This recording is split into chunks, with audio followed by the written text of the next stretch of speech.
একটা কথা মনে রাখবেন, মাটি ছাড়া গাছের গোড়ার যেরকম দাম নেই, হেলে পড়ে যায়, ঠিক সেরকমই টাকা ছাড়া পুরুষের কোনো দাম নেই।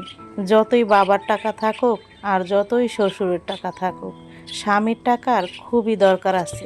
পুরুষ মানুষের যদি টাকা না থাকে, তাহলে সে কোনো জায়গায়ই দাম পাবে না। স্ত্রীর কাছে দাম আছে না, তার বাবা মায়ের কাছে দাম আছে না, তার শ্বশুর শাশুড়ির কাছে দাম আছে না, ছেলে সন্তানদের কাছে দাম আছে না, লোক সমাজের মানুষের কাছে দাম আছে। এই জন্য বেকার মানুষগুলো আলসেমি করে না থেকে টাকা কামানোর চিন্তা করুন। আজকাল টাকা কামাতে কোনো ব্যাপার না, কিন্তু ফালতু ফালতু আড্ডাবাজ কইরা দেখি অনেক মানুষের ঘরে অশান্তি, মারামারি, কাটাকাটি, ফিটাফিটি, মারামারি। আরে অন্যের টাকার আশা করলে কোনো কাম হবে? নিজে পরিশ্রম করে যেই টাকাটা কামাবা, সেই টাকা ভাঙনের মতো শান্তি আর কোথাও নেই। এটা যদি সবাই বুঝতো, তাহলে অনেক নারীরাই বেঁচে যেত। বিয়া বইয়ে অনেকের জীবনটাই জ্বালাফালা, কারণ না পারে হচ্ছে স্বামীর টাকা ভাঙতে, আর না পারে শ্বশুর শাশুড়ির কথা সহ্য করতে, না পারে বাবার বাড়ির কথা সহ্য করতে। কত মানুষের কত কথা বাস্তব জীবনে যে শুনি। যেহেতু আমি সেলাই কাজ করি, আমার কাছে অনেকেই সুখ দুঃখের কথা শেয়ার করে, যার কারণে আমি যা বলছি একদম সত্য কথা। মানুষ যে কবে পরিবর্তন হবে আল্লাহ পাকই ভালো জানে। বুঝলেই বুঝপাতা, না বুঝলে তেজপাতা। দর্শক আসসালামু আলাইকুম, আমি ফাতেমা বলছি নারায়ণগঞ্জ থেকে। সবাইকে ওয়েলকাম জানিয়ে শুরু করছি নতুন দিনে নতুন আরেকটি লাইফস্টাইল ব্লগিং ভিডিও। আশা করছি সম্পূর্ণ ভিডিওটি শেষ পর্যন্ত দেখবেন ইনশাআল্লাহ। ভিডিওটি আপনাদের কাছে ভালো লাগবে। এই গাছটা কতদিন ধরে হচ্ছে বারান্দাতে আছে, ভাবতেছি এটাকে ডাইনিং টেবিলে নিয়ে আসবো। তো এটার যে রং করে যখন আমি গাছটা লাগাইছিলাম, এই তো বৃষ্টি গাছলায় হচ্ছে মাটির জিনিস যেহেতু কেমন যেন নষ্ট হয়ে গেছে। প্রায় বছরখানিক হয়েছে এই গাছটা বয়স। যাই হোক, এটা থেকে আবার অর্ধেক ছুটে আমি অন্য টবে রাখছিলাম, সেখানেও অনেক সুন্দর হয়েছে। তারপর আবার এটাও ভালো গজাইছে। এখন ভাবলাম যে রং করে আমি ঘরে নিয়ে আসব। আর এই যে এইখানটা হচ্ছে বারান্দার এখানে আমি হচ্ছে এটাতে কাপড় কাটিং করি। সেলাই কাজের যে ভিডিও সেটা আমি এইখানেই বানাই। তারপর হচ্ছে এইখানেই কাপড় কাটিং করি। অবশ্য এটা ওই যে বললাম, এটাও 1 বছর হয়ে যেতেছে রং করছিলাম। তো তখন হচ্ছে মানে একটা বোটের উপরে হচ্ছে আপনাদের ভাইয়া এরকম বানিয়ে দিয়েছে একটা দিয়ে। তারপর হচ্ছে সেটার উপরে, বোটটার উপরে হচ্ছে রং করছিলাম। তো এখন সেগুলো হচ্ছে যে আয়রন করি না আমরা, গরম, যার কারণে গরম হিট পায়, রঙের কালারগুলো নষ্ট হয়ে যায়। এখন ভাবতেছি তো এই রংটা যেহেতু ওভরছে, এখানে একটু দিয়ে দিই, দেখতে ভালো লাগে না, কাপড় কাটিং করার সময় খাঁচড়া খাঁচড়া লাগতেছিল। তো যাই হোক, রঙে আবার দেখি হইতেছে না, এতটুকু বাকি থেকে গেছে। যাক, যতটা হয়েছে অতটাই আমার ভিডিওতে আসবে, এদিকে টুকু বেশি একটা আসে না। তো রং তো দিলাম, এখন হচ্ছে ওই গাছটাও আমি আবার ওইখানে রাখলাম, শুকাইলে পরে কালকে ঘরে নিয়ে আসবো।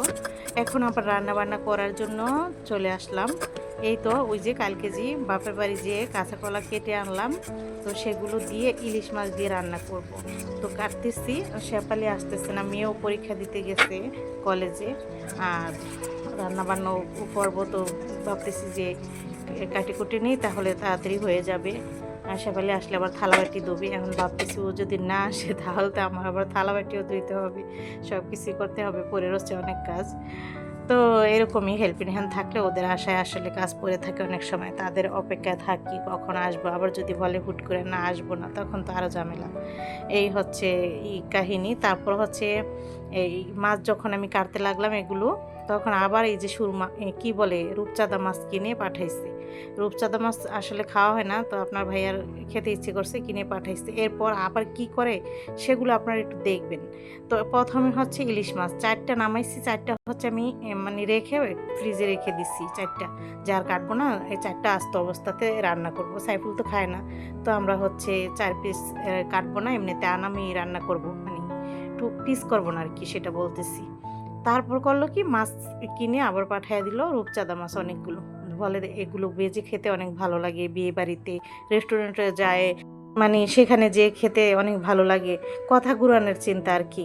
আনছে জি, তো কি করব, এই যে দেখুন এখন আবার এই যে নিয়ে আসলো, ওই মাছ কাটা হইতে না হইতেই হচ্ছে এই মাছ নিয়ে আসছে। শেফালিও আসছে, দেখলেন শেফালি গেল থালাবাটি দিতেছে, ওই আইসা পাকের রুমে ঢুকছে। তো এই যে একটা বড় একটা মাছ নিয়ে আসছে, এই মাছটা কি বটি দিয়ে কোটা সম্ভব? আর এই মাছটাকে এখন শেফালিকে বললাম যে তুই একটু ডলে দে, আমি এটাকে কেটে ফেলি। তো হচ্ছে মেজে দিয়েছে, তারপর এটাকে আমি কেটে নিয়েছি। তো যাই হোক, মাছটাকে ডেলে ডুলে কেটে নিয়ে আজকে যেহেতু একটার পর একটা মাছ আনতেছে, আমার অন্য অন্য কাজ আছে, আমি আসছিলাম শর্টকাটে রান্নাবান্না করে চলে যাব, একটু সেলাই যদি করতে পারি বা অন্য যদি কাজ করতে পারি তাহলে আমার একটু বেশি আগাবে, রান্নাটা তাড়াতাড়ি হয়ে গেলে আমি একটু কাটিং করতে পারি, একটু সেলাই করতে পারবো, বা আমার ভিডিওগুলো এডিটিং করতে পারবো, দেখতে পারবো, মানে কে কী করলো না করলো আমি একটু সময় দিতে পারি আমার চ্যানেলের প্রতি, পেজের প্রতি। অবসর হইলেই এটা করি আর কি। তো কী করলো, মাছ একটার পর একটা নিয়ে আসলো, সব মাছ একা হাতেই আমি কুটি কেটে নিয়েছি। তারপর হচ্ছে রান্না করার জন্য এই তো ভাবতেছিলাম যে মানে সাইফুলের জন্য অবশ্য মাংস নামাইছিলাম, এমন রাগ উঠছে যে মাছ খালি কিনতেছে আর পোলাও মাছ খায় না, আর বাপেও খালি ডম করে মাছ নিয়ে আসে। আজকে সব মাছ রান্না করে এটির সামনে দিব, যে খায় খাইব আর না খাইলে না খাইব, কোনটা থেকে কোনটা রান্না করবো, সবই তো আজকে আনছে তাজা তাজা, তাই না? তো তাজা মাছ ফ্রিজে আজকে রাখবো না, আছে তো বেশি করে আনছে, সেগুলো থাকবে। আজকে সবাইকে মাছ রান্না করে খাওয়াবো। তো এই পাশে রূপচাঁদা মাছ ভাজবো, লগে হচ্ছে মশলাপাতি দিলাম, তারপর হচ্ছে দিলাম কর্নফ্লাওয়ার দিয়েছি, একটু সসটা আবার শেষ হয়ে গেছে, জাকা জাকা দিলাম, তারপর লবণ দিলাম, তারপর এই যে ভালো করে মাখিয়ে রেখে দিব, অনেকক্ষণ থাকলে হচ্ছে মশলাপাতি এই রসটার ভিতরে ঢুকবে, তাহলে খেতে ভালো লাগবে। আসলে এই মাছে একটু সামুদ্রিক মাছ তো একটু গন্ধ পায়, তো এরকমভাবে মাখিয়ে রাখলে আর সেটা করে না। অবশ্য ভাজার পরে অনেক মজা হয়েছিল, তবে এখানে মাছের মশলা আমি দিতে চেয়ে ভুল করে হচ্ছে কালা বুনার মশলা দিয়ে ফেলেছি, ভাজার পরে মাছটা কালচা টাইপের হয়ে গেছে, কিন্তু খেতে অনেক ভালো লাগছে। যাই হোক, ভুল করে আবার মশলা ওই যে প্যাকেট ছিল না, হালকা রাখছিলাম, যে বুঝতে পারিনি এটা আসলে কোন মশলাটা, আর দেখিও নেই, যেহেতু বেশি কাজ করতেছিলাম চেক করিনি ভালো করে। এই পাশে ওই যে মাছটা, ইলিশ মাছ ভেজে নিয়েছিলাম, তো সেই মাছটাকে এখন রান্না করব কলা দিয়ে। তো পেঁয়াজ হচ্ছে আমি ভালো করে ভেজে নিলাম, আদা রসুন নিয়েছি, তারপর হলুদ মরিচ ভালো করে কষিয়ে নিয়েছি। অফ ক্যামেরাতে সব দেখাইলে আবার ভিডিও বড় হয়ে যায়, ভিডিও অবশ্য করেছি, কেটে দিয়েছি। যাই হোক, তারপরে এই যে কলা দিয়ে হচ্ছে ইলিশ মাছ রান্না করে ফেললাম, আর ভাজা জিরা গুঁড়ো দিয়ে নামিয়ে নিব, একটু ধনিয়া পাতা উপর দিয়ে দিব, কারণ আমার জামাই আবার ধনিয়া পাতা পছন্দ করে। আসলে সব তরকারিতে যে ধনিয়া পাতা দেওয়া লাগে না, সেটা সে বোঝে না, না দিলে আবার বেজার হয়। যাক, ধনিয়া পাতা দিয়ে দিচ্ছি। তারপর হচ্ছে ওই যে মাছ, কি কি বলবো, ওইটার নাম ভুললেই জায়গা, কি হিলন মাছ না মিলন মাছ, ওই যে বড় একটা মাছ দেখলেন কাটলাম, সেটা ভুনা করব। আর হচ্ছে পেঁয়াজ টিয়াজ এই জন্য দিলাম, মশলাপাতি কষিয়ে নিয়ে এখন কষানো, ওইটা ওই পাশে পাঠিয়ে দিছি। এই পাশে আবার ওই যে রূপচাঁদা মাছটা মশলা মাখিয়ে রাখছিলাম, সেটাকে ভেজে নিচ্ছি। তো দেখুন, এই যে এইভাবে করে আমি কিন্তু মচমচা করে ভেজে নিয়েছিলাম, আর খেতে অনেক ভালো হয়েছিল, কোনো গন্ধ টন্ধ করেনি, কিন্তু একটা স্বাদ ছিল, মানে মাছ খাওয়ার যে একটা স্বাদ আছে সেটা পাওয়া গেছে আর কি রূপচাঁদার মাছটাতে। আর এই যে যা যা রান্না করলাম, কিন্তু মাছ বাজারটা দেখলে কোন পথ দেখা যায়, ওই যে কালো বোনার মশলা পড়ছে, যার কারণে হয়তো বা কালো দেখা যাইতেছে।